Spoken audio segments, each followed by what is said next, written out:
In the late 90s to early 2000s, I had a small home video editing studio, and it was almost entirely based on analog technology. But there was one piece of equipment that came from both worlds, and it was so amazing that I want to show it to you. So almost 30 years later, after I got it, I put it back into a PC and tried to get it up and running again, and it worked. So here's the story about the Movie Machine 2 and what it can do. I can tell you, this was a revolution for my home video editing. It was ahead of its time, if you ask me.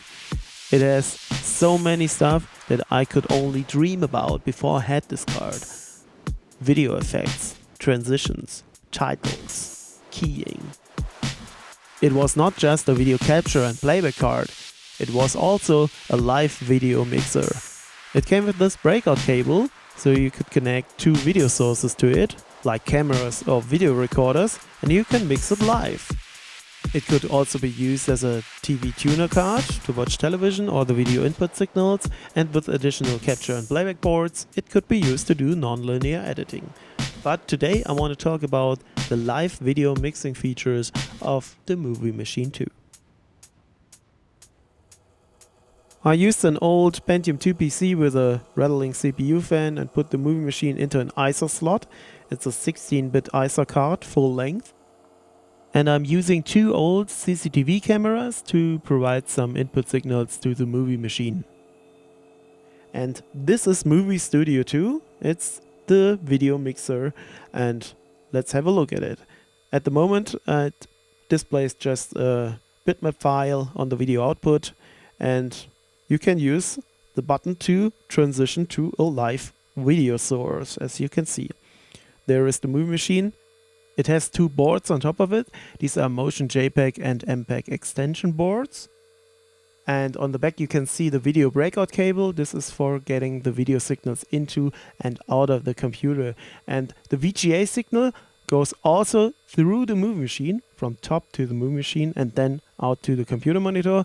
This is for watching live video on the computer screen, and then the video image gets superimposed into the VGA signal. So let's have a look what Movie Machine can do.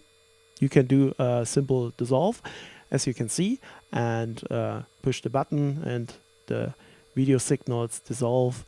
And you can also do effects like picture-in-picture, like you can see here. And these are two live video sources mixed together.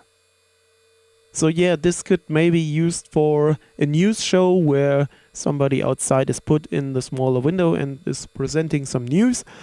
There are many other effects, like the top one here is squeezing the image together, like this.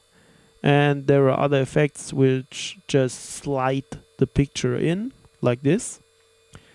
And there are also some image effects, like changing the image itself, like this luma invert and this chroma invert. And there's also black and white. And we can do chroma keying.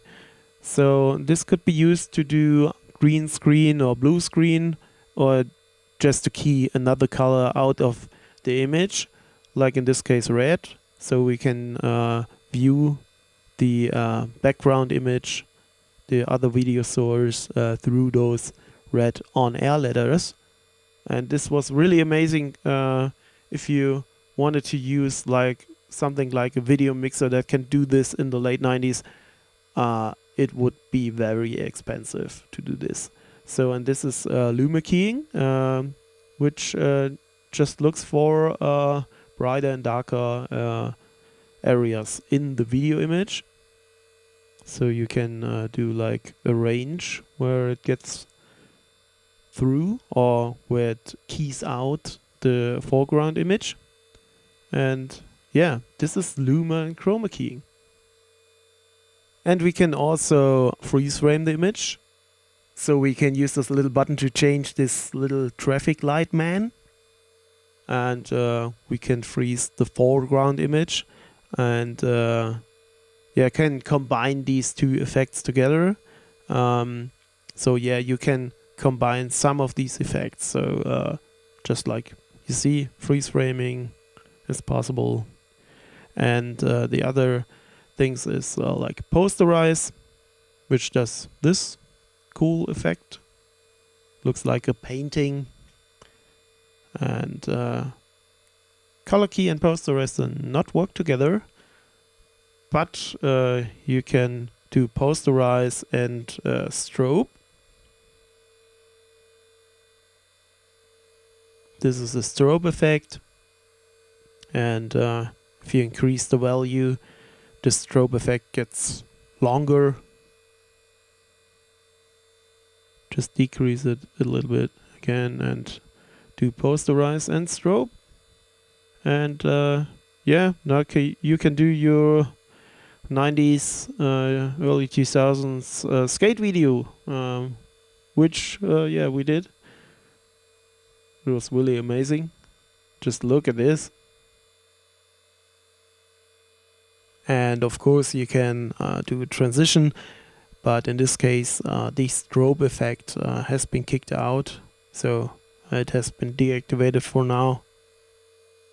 Yeah, some of these effects can be combined with transitions, like this picture-in-picture one, or this one where the image is zoomed in and zoomed out, like the image is squeezed to fit in the box.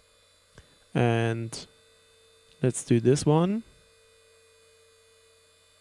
The effects have to be reapplied in this case, and the T-bar has jumped to the top, and now we can do this little effect. And yeah, it was really awesome to try all these things out. It was like sitting in a big television studio for me. And so we can do some titles now. As you can see, both video sources are on the video mixer right now, but if I load one of those images from the top, the foreground video source gets replaced with the image. So, and now it says test, and if we do a key, we can select the color, which is keyed out from the bitmap. Yeah, this has to be reloaded, and after a few seconds, the title appears on the video output.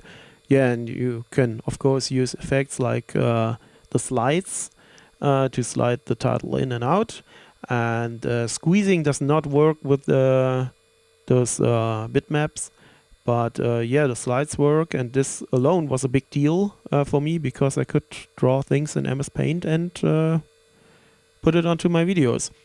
Yeah, and if you grab the T-bar, you can just move it by hand, so you control the movement by hand. And this over here is the video player. If you have the capture and playback boards, you could capture and playback video with the movie machine.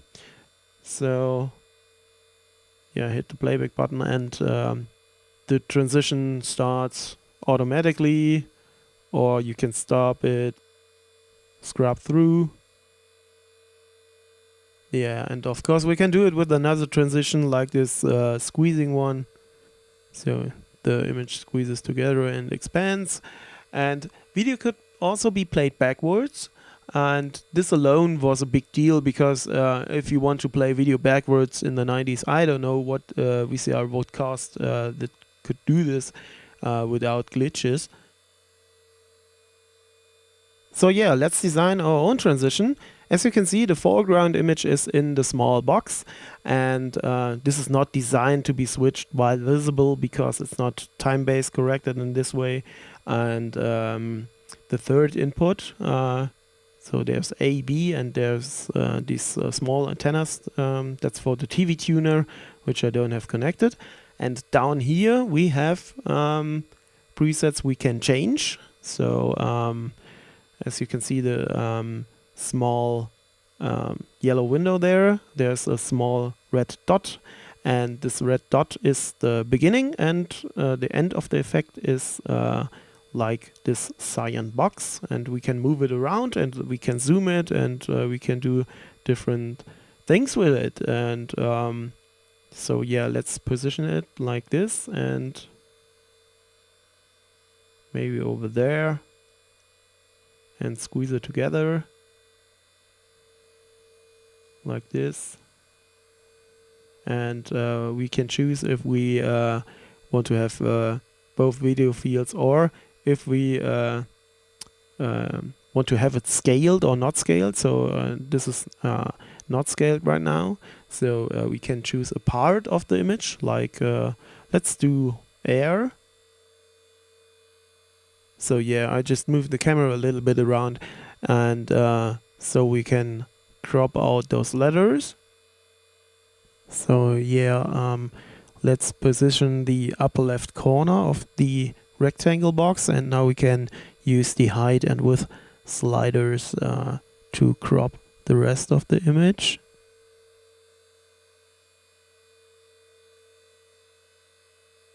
And yeah, maybe let's change the starting point, the start rectangle, and put a small red dot in the middle of the where the end rectangle would be.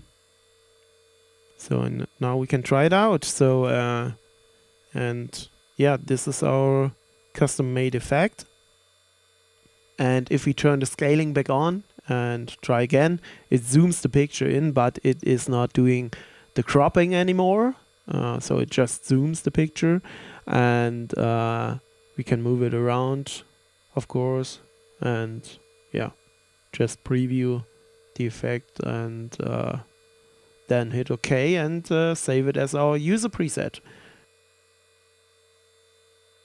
So yeah, I hope you enjoyed the last 12 minutes of this video about the Movie Machine 2. And I think it is really amazing that this stuff would have been possible in the mid-90s with a home user PC. On the Movie Machine packaging, the system requirements say it would have run on a 386 with 25 MHz, 4 MB of RAM, and Windows 3.1. Really amazing. So yeah, this piece of equipment helped me a lot with my first steps into professional video production and even non-linear editing over 20 years ago. I worked as an editor. Today I'm working as a technician for TV productions and TV stations, and Movie Machine was on that way a big helper. So thank you for that, Movie Machine, and thank you for watching.